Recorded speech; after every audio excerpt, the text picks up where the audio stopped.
चलिए ध्यान देंगे बच्चों, कल आप लोगों को पढ़ाए थे समास। समास में हम पहुंच गए थे समास से समास की परिभाषा है ना, समस्त पद का विग्रह और समास के भेद, यहाँ तक कल हम बताए थे। ठीक है, आज हम बढ़ रहे हैं आपको एक एक भेद की जानकारी देते हुए, एक एक की व्याख्या करते हुए हम लोग आगे चलेंगे। तो आइए फिर से हम लोग बने हैं जहाँ से छोड़े हैं वहीं से स्टार्ट करेंगे। चलिए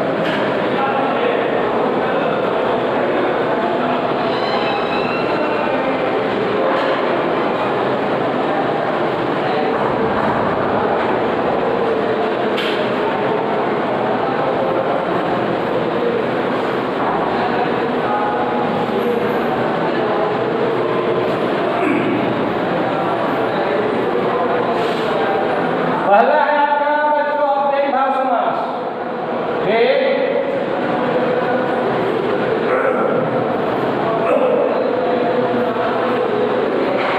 आज एक ही के बाद जो है परिभाषा हम लोग देते हुए आगे बढ़ रहे हैं, है ना। कल आपको भेद तक बताए थे 6 भेद, आज एक एक भेद का परिभाषा हम लोग जो है शुरू करेंगे। पहला है आपका अव्ययी भाव समास। तो जिस समास का पहला पद अव्यय हो, ठीक, और दूसरा पद क्रिया विशेषण हो, उसे हम अव्ययी भाव समास कहते हैं। ठीक, आइए इसको लिखते हुए चलते हैं ना। आप लोग देखिए इसको और लिखेंगे, जिस समास का पहला पद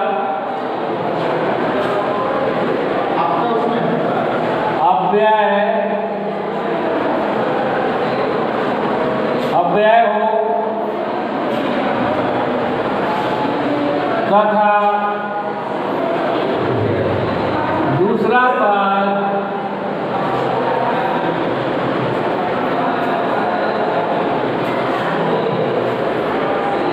क्रिया विशेषण,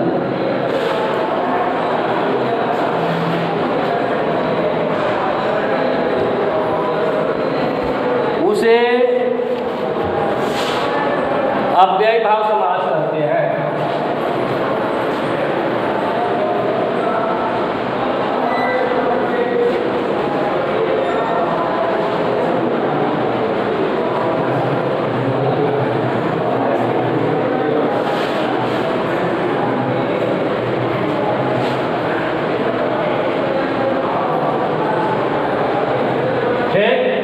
जैसे यथाशक्ति अर्थात शक्ति के अनुसार, है ना, प्रतिदिन, हर दिन।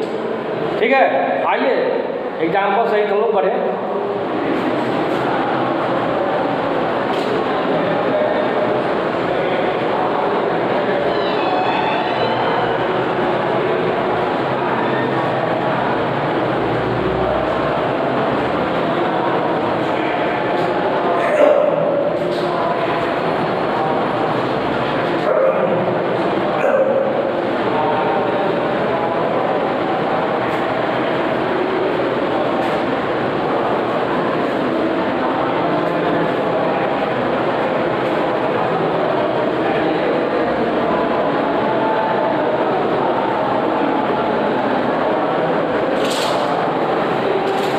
ठीक है, अब दूसरा हम आपको बताए थे भेद में तत्पुरुष समास। तो बच्चों जिस समास का पूर्व पद गौण और उत्तर पद प्रधान हो उसे तत्पुरुष समास कहते हैं। ठीक, ध्यान देंगे बच्चों, जिस समास का पूर्व पद गौण हो और उत्तर पद की प्रधानता हो उसे तत्पुरुष समास कहते हैं। आइए लिखते हुए हम लोग पढ़ते हैं।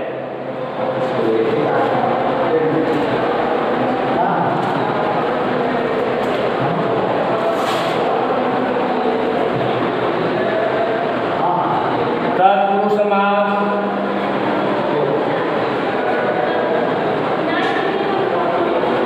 जिस समास का पूर्व पद गौण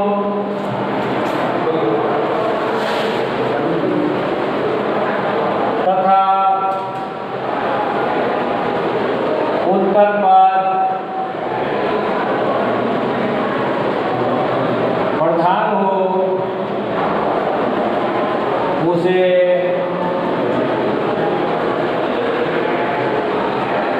तत्पुरुष समास कहते हैं।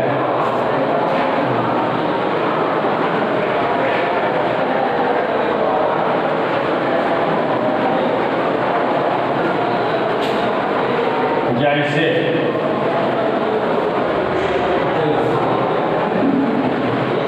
राजमहल, राजा का महल,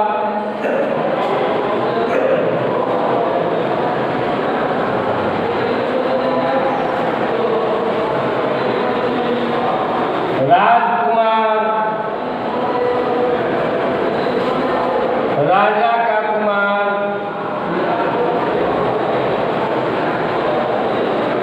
इत्यादि।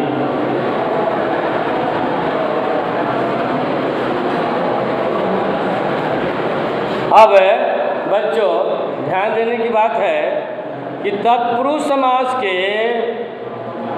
विभक्ति के अनुसार 6 भेद, ठीक, और सामान्यतः 7 भेद, ठीक।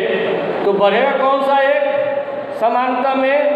वह है नन्य तत्पुरुष समास, जो आपको बताएंगे, ठीक है। पहले आइए हम लोग एक एक की चर्चा करते हुए लिखते हुए बढ़ते हैं, ठीक। तो लिखिए पहले तत्पुरुष समास के, है ना, विभक्ति के अनुसार 6 भेद होते हैं, ठीक।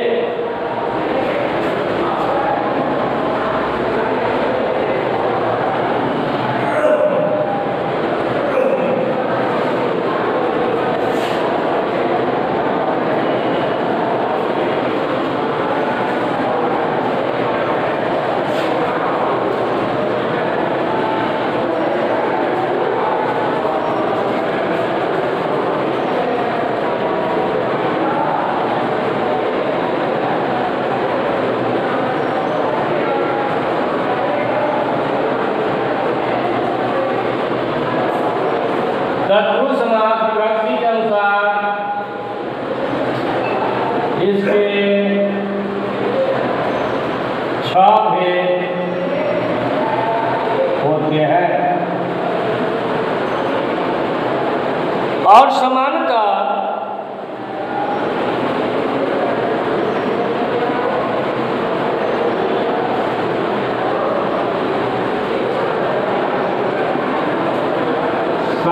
भेद होते हैं।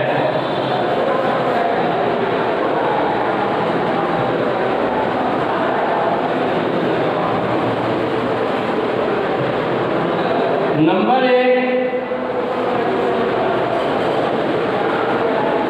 कर्म तत्पुरुष समास,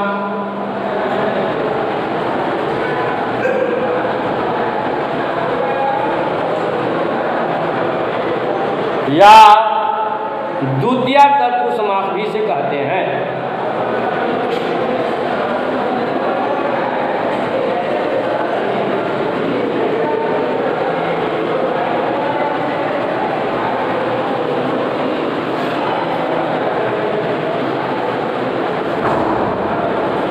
नंबर 2,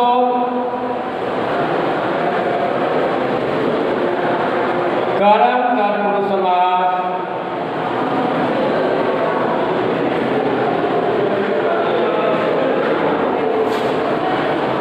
या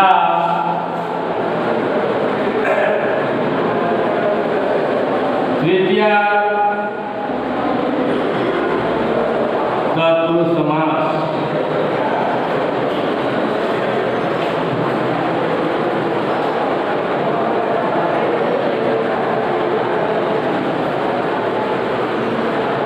नंबर 3 में संप्रदान तत्पुरुष समास,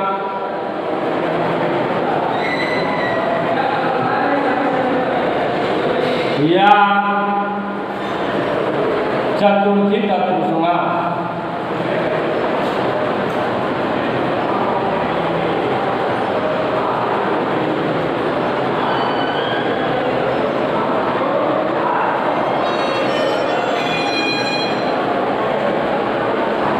नंबर 4 में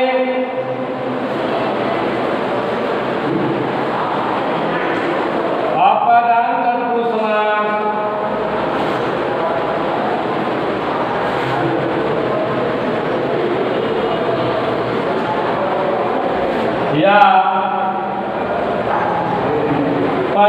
तत्पुरुष समास।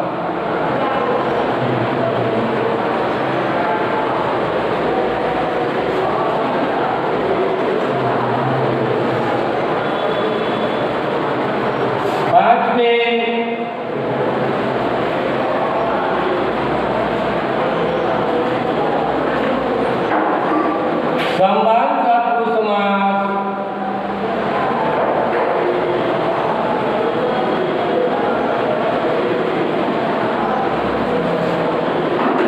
या षष्ठी तत्पुरुष समास। षष्ठी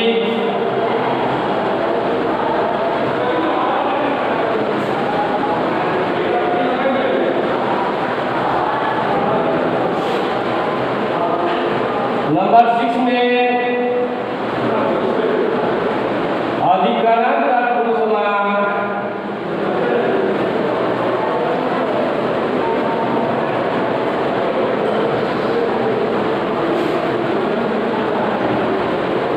या सप्तमी तत्पुरुष समास।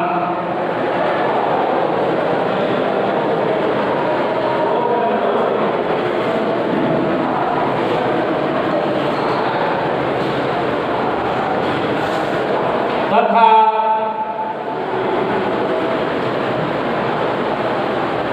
नंबर 7 में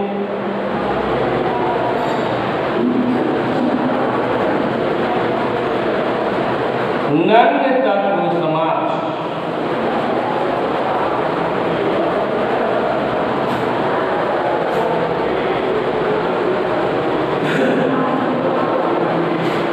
अब चलिए बच्चों ध्यान देना है।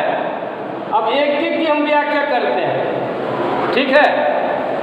और व्याख्या करते हुए एक एक का परिभाषा भी दिखाने जा रहे हैं, ठीक है। तो सबसे पहले है आपका कर्म तत्पुरुष समास, ठीक। कर्म तत्पुरुष समास में भी वही होगा कि जिस समास का पूर्व पद गौण तथा उत्तर पद प्रधान हो, ठीक। एवं समस्त पद बनाते समय कारक की विभक्ति का लोप हो जाता है और समस्त पद विग्रह करते समय कारक की विभक्ति प्रकट हो जाती है। उसे कर्म तत्पुरुष समास या द्वितीय तत्पुरुष समास कहते हैं। जैसे गिरिहागत, गिरि को आगत, आगत मीन्स आया, ठीक है। तो यहाँ पर देख रहे हैं कि समस्त पद जब बना रहे हैं तो समस्त पद जब बना रहे हैं वहाँ को जो है चिन्ह, कर्म कारक का को चिन्ह जो है विभक्ति वह लोप हो जा रही है, ठीक। और जब वही हम समस्त पद विग्रह कर रहे हैं तो वहाँ को का चिन्ह जो विभक्ति का है वह प्रकट हो जा रहा है ना। जैसे कहें गिरि, गिरि माने घर, गिरि तत्सम शब्द है और घर हमारा तद्भव शब्द है, ठीक है। तो गिरि को आगत, आगत मीन्स आया, तो को यहाँ पर जब विग्रह कर रहे हैं तो यह चिन्ह जो है यहाँ प्रकट हो जा रही है, ठीक। और जैसे ही समस्त पद बना रहे हैं तो को जो है लोप हो जा रहा है। जैसे देखिए गिरि प्लस आगत, देखिए थोड़ा इसको एकदम कैसे यहाँ पर स्वर संधि बन जा रहा है ना। देखेंगे इसको थोड़ा सा, जैसे गिरि है ना, को आगत, आगत में से आया। अब देखिए यहाँ समस्त पद जब बना रहे हैं तो गिरि और आगत को क्या कर दे रहे हैं, ये को जो है लोप हो जा रहा है ना। अब देखिए समस्त पद बनाते समय क्या हो रहा है, गिरि प्लस आगत तो ह में क्या है, अ है और आगत का आ, अ प्लस आ दोनों मिलाकर यहाँ द्विस्वर संधि बन गया। तो यहाँ ह में आकार की मात्रा और बाकी गत है ना, गिरिहागत। देखिए को यहाँ जो है लोप हो गया, ठीक है, और उत्तर पद ही प्रधान हो गया, ठीक है। आगत ही बता रहा है, गिरिहागत कहाँ को आगत, तो घर को आया, है ना, विशेष यहाँ प्रभाव पड़ रहा है आने पर, ठीक है बच्चों। तो आज हम यहीं पर समाप्त कर रहे हैं, फिर कल इसके आगे बताएंगे, ठीक है। तो धन्यवाद बच्चों।